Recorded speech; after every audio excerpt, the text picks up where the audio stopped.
Akuma chunamu wandadaya Lubu warega kenge anitia Itahame haya ulwana kesi supria Natika daja bidar mantia Akuma chunamu wandadaya Mara warega kenge lubu isa Waba warega kenge lubu isa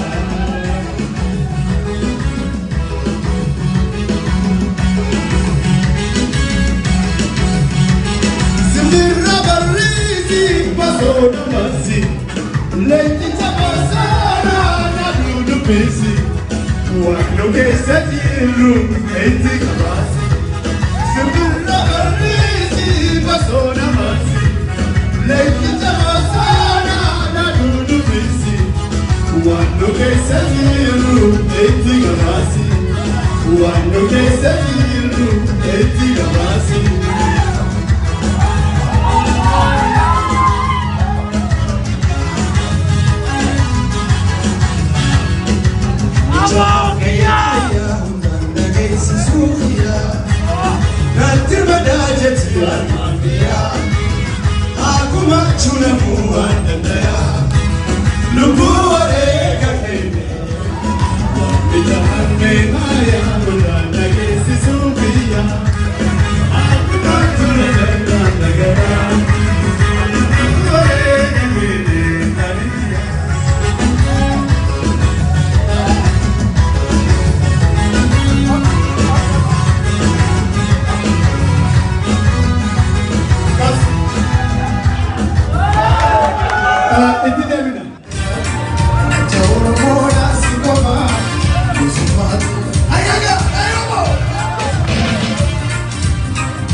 Bubat garaa keessanitti akkana si godhata. Egaa tumsi kenna amma itti fufa wallee akkana mimmiidhagaa kana affeeramtanii namni keessa.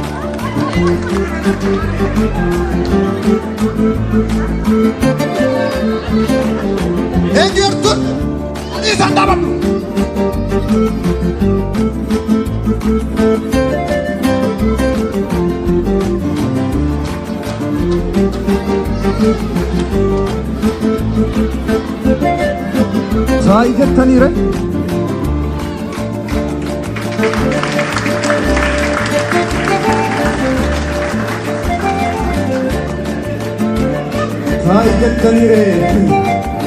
Sa'i jettaniire keessuma akka keeka akka kitaa ture nu qofatu beeka. Intaa'u gaafan ta'a ifannee balbalaa durumaa taa'u koot bakki fide balaa nan qabinaa kan adiisaa finciluutu fala intaa'u.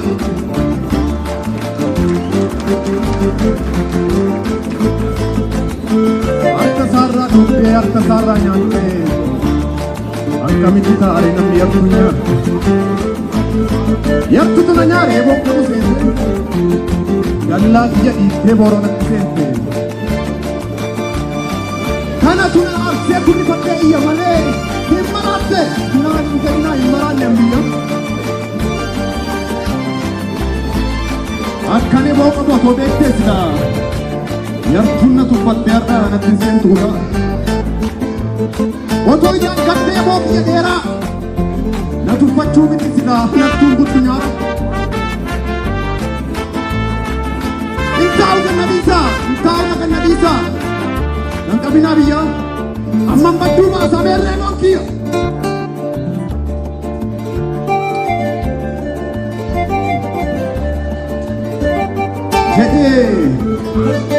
Jedhee bobokkisee geeraree dheekkama namni eeboo gaarii manaatu bujama.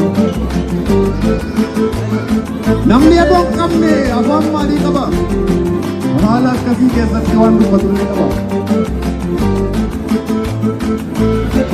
Sa'i jettaniire akkamitti taa'u qaccee gooti bacci sabboolaa fi goona tuulamaa fi bacci warri uumaan tolchee qabu seenaa guddoo warri kwantoof daarimuu warri tikkoof mandoo.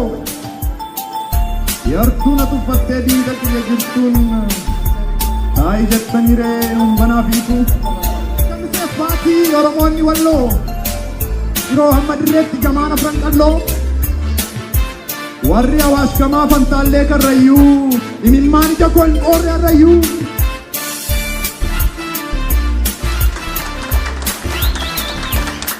Warri Jaambachoo Jiilleedhaa fi Galaan aarii deddeebiidhaan na luqqee garaan kitaa'u ayee ofii dhabanii jiran hin mi'aawu.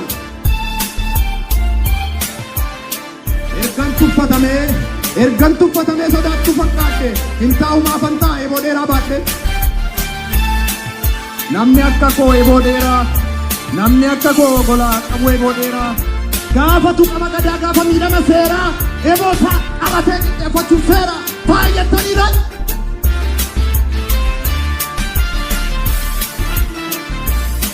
Utuma dubbannu tokko lama jennee na obbolchaa jarana nagaa sinirraa hanfanne.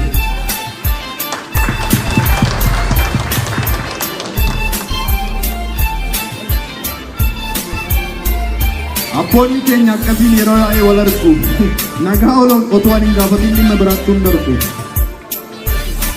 Jaalala keessa isaa waliif ibsuu fedhee nagaa wal gaafata kunoo akkas jedhee.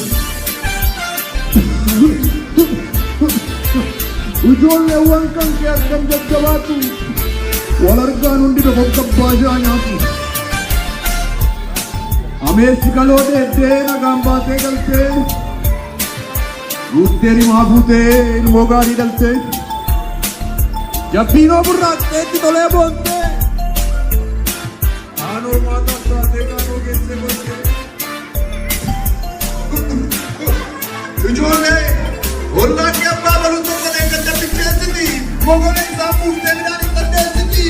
Jedhu kumattoota amma wayyaa taatee.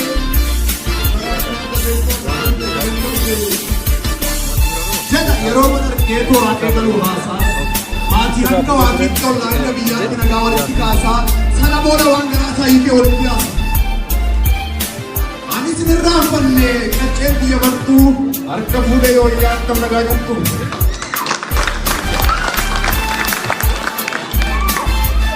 Egaa dubbachuun erga noolle tokko nama jedhee nu dubbadheen bu'a. Dhalachuunis erga noolle erga nama ta'ee dhalatee dhugaa dubbadheen bu'a. Waa'ee haala keenyaa isa waliif kennuu ka'een waa jedhame jecha lamaa sadii jechuun silaa ibsu waan garaa bu'anii irraa yoo namni qeeffamee fudhatanii ila waliif qaluudhaan miti waliif qaluudhaan sammuu nama boqota karaa caaluudhaan boonna gote oromoodhaaf isaan gota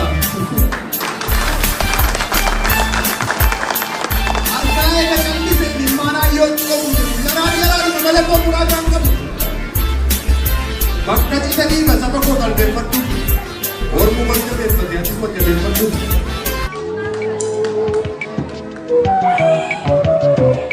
Egaa waa'ee saba keenyaa hin yaadin qalbiin isaan bira qabu fagaattee roorroon daangaa darbee godha hanga gubbaatti asii fakkii wal waamee xiqqaa hanga guddaatti walii tokko malee qinibsee dalagaa reeffa ilmaa oromoo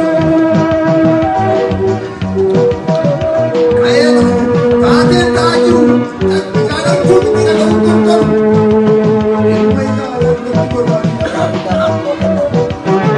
oromoon danuun kolbalaa'ee dukkanaa'ee jira jiruu waan isaa dukkanaa'ee garuu haalumee ta'ee dagatee jireenya waan godhaa lafa fudhatan yoo seenaa qormaanaan jiraa isaa garaa bu'eetu gadda saba isaatti boona waan yeroo sabni salphatee yeroo iyyuu sabaa danuu hidhaan gaarii ebetti yeroo baay'ee waliin sabni amma kaasabichaa cimanii gargaaru lafaaleen maqsanii mooraa qabsoo ilaaluun amma gaa maala gochuu danda'a jedhanii gaafachuu walitti dhufanii saboo fi cinaa cimanii dhaabbachuun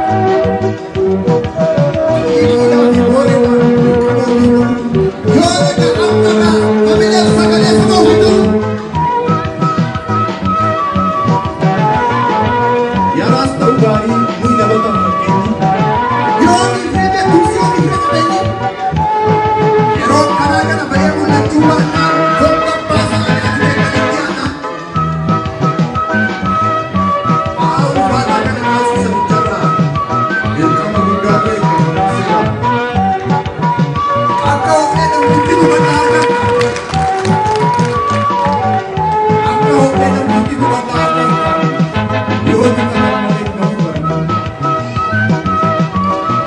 Egaa rooboo fi madadoon saba keessan kumu nan beekaa keessan waa keessan kumu yaadanii yaadatanii akka dandeessan waa'ee saba keessan sikikiin madadoon saba keessan qolchuu nan beekaa kan keessan qabu.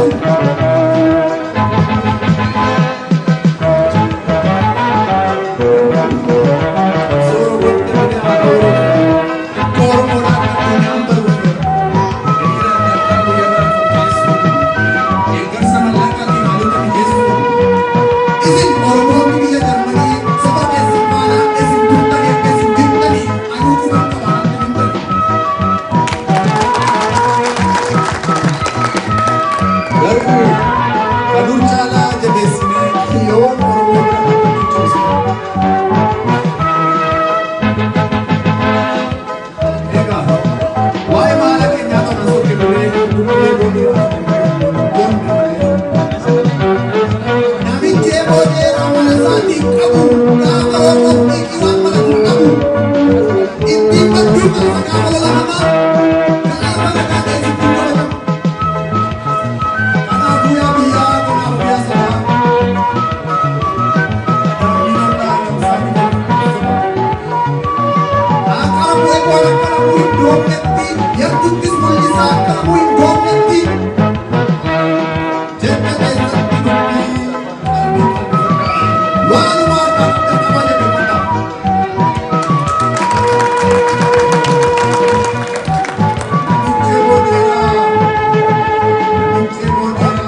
Waashaatiin minee karaan bahaa jittee dukkanni dheerattee biiftuun bahuu jittee eelaan nuun taphattee gaarii gurraa hiittee rakkinniif gadadoon mataarraa nu dhiitte.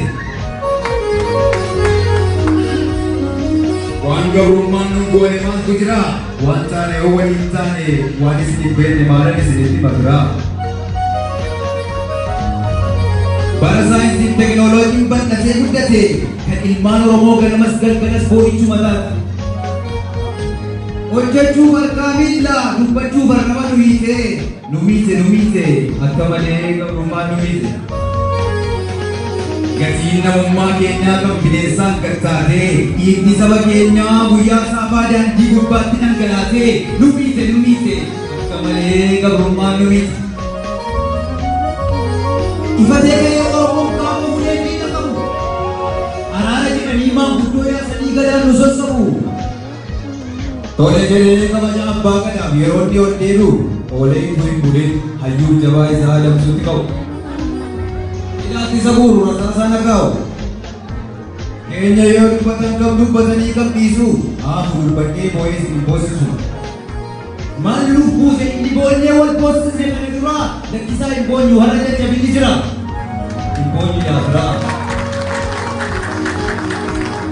Obbo nama jedhee seenaa jaarrotaa lakkaa'ee bu'aa bayii Oromoo keessa daree har'ate buusee baasee yaadee xiinxalee herregee eega madda rakkoo qoree bira ga'e furmaan isaana jedhee Oboon ka'e.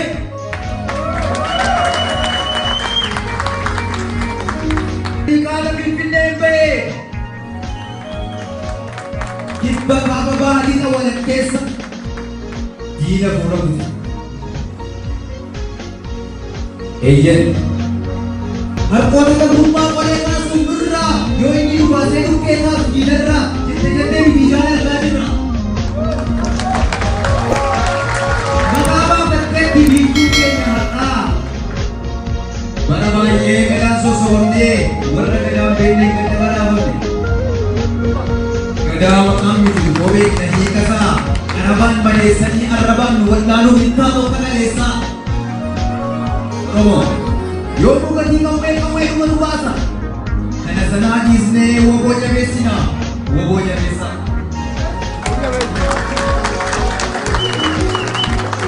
Keenya falliin jiru akkas taatu maleessa bineensa mana seenee ilmaan keenya nyaatu ari'ee nurraa baasu. Harkoota gabrummaa jaarraa ol hin baanne kaasuufi sakkittii lubbuusaa yoo baateen deebine jiruu jireenya isaa mara sabaaf kennee goota qabsootti jiruutu jaalladhu. Nommoo lubbuu caalaa qarshii mararfannaa eegalu akkas taanaa namummaa ganneerra utuu biyya qabnu biyya ormaa darbeerra. Abadan kun ta'uu qabu gonkumaa garaa keenyatti hir'isnee woboo ibsuun dirqama. Eeyyeen dirqama beelaaf deemuu danda'ee dhiiga isaatiif lolaa seenaa keessaatii bobeesse. mana kee jabeessi madoo qaawwadhaan nati injifannoodhaan galee saba gaafatu hawaan nagaan biyyaa